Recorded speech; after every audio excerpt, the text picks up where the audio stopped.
ನೋಡಿ ಅಂದರೆ ಮೇಲಾಗಿ ಜಗ್ಗಣ್ಣಗೆ ಅಣ್ಣವ್ರು ದೊಡ್ಡ ಇನ್ಸ್ಪೈರ್ ಆದರೆ ನಿಮಗೆ ಜಗ್ಗೇಶ್ ಅವ್ರ ಜೊತೆಗೆ ಒಂದಷ್ಟು ಜನ ನಿಮ್ಮ ಕಣ್ಮುಂದೆ ನಿಮ್ಗೆ ಬರ್ತಾ ಹೋಗ್ತಾರೆ ಅಲ್ವಾ? ಪ್ರತಿಭೆಗಳಿದೆ ಸರ್. ಈಗ ಇವ್ರು ಗುರ್ಸೋದಲ್ಲ ಸರ್, ಆ ಥರ ನೀನೇನು ಸಹಾಯ ಮಾಡೋದು ಬೇಡ. ನನ್ನ ಗುರುಗಳು ಹೇಳೋರು, ನಿನ್ನ ಕೈಲಿ ಅನ್ನ ಹಾಕೋಕ್ಕಾಗ್ಲಿಲ್ವಾ, ಭಿಕ್ಷೆಗೆ ಬಂದ ಬೈದು ಕಳಿಸ್ಬೇಡ. ಆ ಲಾಸ್ಟ್ ಮನೆಯಲ್ಲಿ ಇರ್ಬೋದು ನೋಡಪ್ಪ, ಅವ್ರು ಜಾಸ್ತಿ ಜನ ಇದ್ದಾರೆ, ಒಂಚೂರು ಬಿಕ್ಕಿರ್ಬೋದು ಅಲ್ಲಿ ಅಂತ ಕಳಿಸಿದ್ರೆ ಅವನು ಹೋಗಿ ಅಲ್ಲಿ ಎಷ್ಟೊತ್ತು ತಿಂದು ಸಮಾಧಾನ ಆದರೆ ಅನ್ನ ಹಾಕ್ದವ್ರಿಗೆ 50% ಅಂತೆ, ಕಳಿಸ್ದವ್ರಿಗೆ 50% ಪುಣ್ಯ ಅಂತೆ. ಈ ಮಾತು ಯಾಕೆ ಮಾಡಬಾರ್ದು ಇದನ್ನ? ಎಮೋಷನಲ್ ಈ ಕೆಲಸ ಮಾಡ್ತಾವ್ರಿ ಅವರು. ಅವ್ರಲ್ಲಿ ಪ್ರತಿಭೆ ಯಾರನ್ನೂ ತುಂಬಕ್ಕಾಗಲ್ಲ ಸರ್. ಪ್ರತಿಭೆ ಇರೋರನ್ನ ಆಯ್ಕೆ ಮಾಡಿ ಅವ್ರನ್ನ ಕಲಾವಿದನ್ನ ಎಚ್ಚರಿಸ್ಬೋದು. ಆ ಕೆಲಸ ಸರ್ ಮಾಡಿದ್ದಾರೆ ಈಗ. ಜೊತೆಗೆ ನನಗೆ ಸಂತೋಷದ್ದು ಇನ್ನೊಂದು ಪ್ಲಸ್ ಅನಿಸಿದ್ದು, ಸುಮಾರು ಪ್ರೆಸ್ ಮೀಟ್ಗಳನ್ನು ನೋಡಿದಾಗ ಆ ಮುಖದಲ್ಲಿನ ಚಾರ್ಮ್ ಕಮ್ಮಿ ಆಗಿಲ್ಲ. ಇವರು ಮತ್ತು ವಿದ್ಯಾ ಮೇಡಮ್ ಆ ಕಾಂಬಿನೇಷನ್ ಅಂದರೆ ಆ ವೇವ್ ಲೆಂತ್ಗಳು ಯಾವತ್ತೂ ಮಿಸ್ ಮ್ಯಾಚ್ ಆಗಿಲ್ಲ.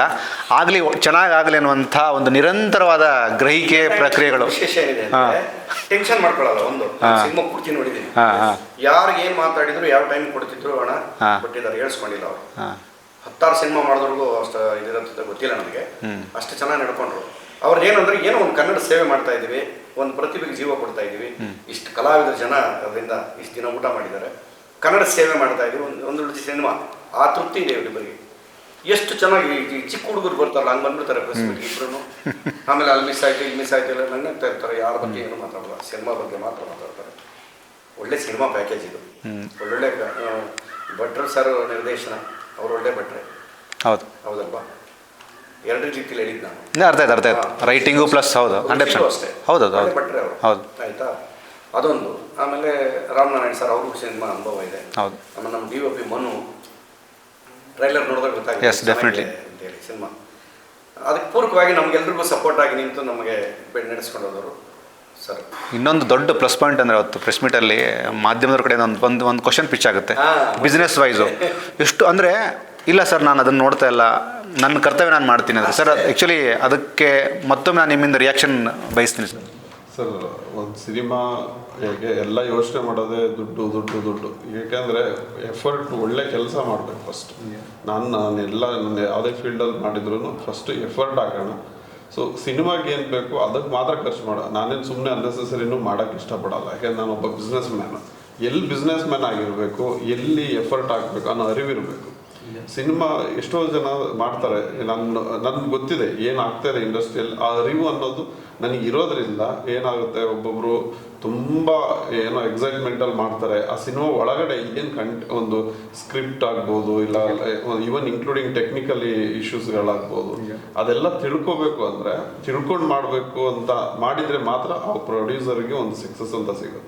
ಸುಮ್ಮನೆ ದುಡ್ಡಿದೆ ಅಂತ ತಂದ್ಬಿಟ್ಟು ಹಾಕೋದು, ಇಲ್ಲ ಅಲ್ಲೆಲ್ಲ ಕೂತ್ಕೊಬಿಟ್ಟು ಮಾಡೋದು, ಇಲ್ಲ ಓದ್ಲಿ ಎಷ್ಟು ಬರುತ್ತೆ, ಎಷ್ಟು ಎಲ್ಲೆಲ್ಲಿ OTT ಏನೇನಾಗುತ್ತೆ, ಈ ವ್ಯವಹಾರಗಳನ್ನು ಆಮೇಲೆ ಯೋಚನೆ ಮಾಡಬಾರ್ದು ಅಂತಲ್ಲ. ಬಟ್ ನಾವು ಮಾಡೋ ಏನು ಬಿಗಿನಿಂಗ್ಸಲ್ಲಿ ಒಂದು ಸ್ಕ್ರಿಪ್ಟು, ಒಂದು ಆರ್ಟಿಸ್ಟ್ ಸೆಲೆಕ್ಷನ್ಸು, ಮತ್ತು ಒಂದು ಒಳ್ಳೆ ಸ್ಟೋರಿ, ಏನು ಡೈಲಾಗ್ಸು, ಇದೆಲ್ಲ ತುಂಬ ಇಂಪಾರ್ಟೆಂಟ್ ಆಗಿರುತ್ತೆ. ಅದನ್ನು ನಾವು ಯೋಚನೆ ಮಾಡ್ತಿದ್ವಿ ಹೊರತು ಈ ಕ್ಷಣಕ್ಕೂ ನಾನು ಬಿಸ್ನೆಸ್ಸು ನಮ್ಮ ಡೈರೆಕ್ಟರ್ ಹೇಳ್ತಾರೆ, ಸರ್ ನೀವು ಇನ್ನೂ ಏನೋ ತಲೆ ಕೆಡಿಸ್ಕೊಳ್ತಿರೋ ಸಿನಿಮಾ. ನಾವು ಫಸ್ಟು ಒಂದು ಟಾರ್ಗೆಟ್ ಇಟ್ಕೊಂಡಿದ್ದೆ ಸಿಂಗಲ್ ಸ್ಕ್ರೀನು ಮತ್ತು ನಾವು ಏನೋ ಥಿಯೇಟರಲ್ಲಿ ಚೆನ್ನಾಗಿ ಓಡುತ್ತೆ ಅಂತ. ಆ ನಂಬಿಕೆ ನನಗೆ ತುಂಬ ಚೆನ್ನಾಗಿರೋದ್ರಿಂದ ಈ ಏನು ಪ್ರಮೋಷನ್ನು ಅದೇ ಲೆವೆಲಿಗೆ ಮಾಡ್ತಾ ಇದ್ವಿ. ಮೊನ್ನೆ ದುನಿಯಾ ವಿಜಯ್ ಸರ್ ಹೇಳಿದರು, ಯಾಕೆ ಪದೇ ಅವ್ರ ಹೆಸರು ತೊಗೊಳ್ತೀನಿ ಅಂದರೆ, ನಾನು ಅವ್ರ ಮನೆಗೆ ಹೋದಾಗ ತುಂಬ ನನಗೆ ಬುದ್ಧಿ ಹೇಳಿದರು. ಅವ್ರಿಗೆ ನಾನು ನೆನಪಿದ್ದೀನೋ ಇಲ್ಲೋ ಗೊತ್ತಿಲ್ಲ ಇವಾಗ, ಬಟ್ ಸಿಟಿ ಲೈಟ್ಸ್ ಒಂದು ಸಿನಿಮಾ ಬಗ್ಗೆ ಮಾತಾಡಕ್ಕೆ ಹೋದಾಗ ಅವ್ರು ಹೇಳಿದ್ದು ಒಂದೇ ಮಾತು, ನಿಮಗೆ ಏನು ಬೇಕು, ಈಗ ನಾವು ಒಬ್ಬ ಡೈರೆಕ್ಟರ್ ಆಗ್ಬೋದು, ಒಬ್ಬ ಮ್ಯೂಸಿಷಿಯನ್ ಆಗ್ಬೋದು, ಅವ್ರಿಗೆ ಏನೇನು ಬೇಕು ಅವ್ರು ಕೊಡ್ತಾರೆ. ಬಟ್ ಆ್ಯಸ್ ಪ್ರೊಡ್ಯೂಸರ್ಗೆ ಇಲ್ಲ ಡೈರೆಕ್ಟ್ರಿಗೆ ನಿಮಗೇನು ಬೇಕು ಅಂತ ನೀವು ಕೇಳಿ ತಗೋಬೇಕು. ಅದು ತುಂಬ ಇಂಪಾರ್ಟೆಂಟ್ ಆಗಿರುತ್ತೆ. ಭೀಮಾದಲ್ಲೂ ಅವ್ರನ್ನ ಹಾಗೆ ಅಂತ ಮಾಡಿತ್ತು.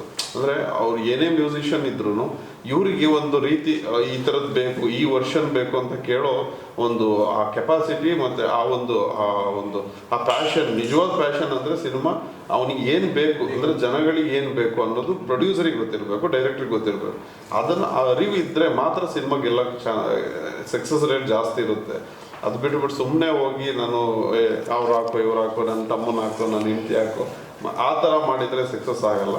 ಜನಗಳಿಗೆ ಇಷ್ಟ ಆಗೋ ಥರ ಇದ್ದರೆ ಖಂಡಿತವಾಗಿಯೂ ದುಡ್ಡು ಅನ್ನೋದು ಬಂದೇ ಬರುತ್ತೆ. ಸೊ ನನಗೆ ಬರಲಿ ಬಿಡಲಿ, ಖಂಡಿತವಾಗಿ ಸಿನಿಮಾ ಚೆನ್ನಾಗಿ ಜನಗಳಿಗೆ ತುಂಬ ಚೆನ್ನಾಗಿದೆಯಪ್ಪ ಅಂತ ಹೇಳ್ಬಿಟ್ರೆ ಅದರಷ್ಟು ದೊಡ್ಡ ಪ್ರೈಸ್ ನನಗೆ ಯಾವುದೂ ಇಲ್ಲ.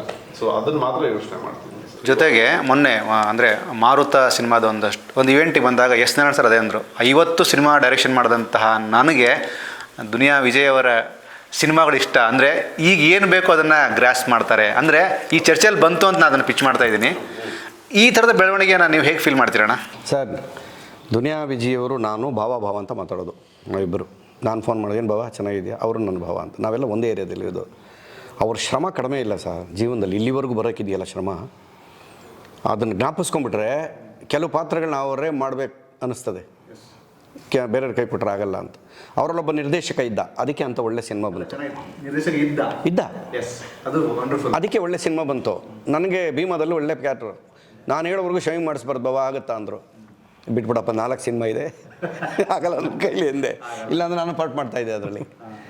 ಈಗ ಮೊನ್ನೆ ಮಗಳ ಸಿನಿಮಾಗೊಂದು ಕೇಳಿದ್ರು, ಇನ್ನೊಂದು 2 ಸಿನಿಮಾಗೆ ಸಿಕ್ಕಾಕೊಂಡ್ಬಿಟ್ಟಿದ್ದೆ.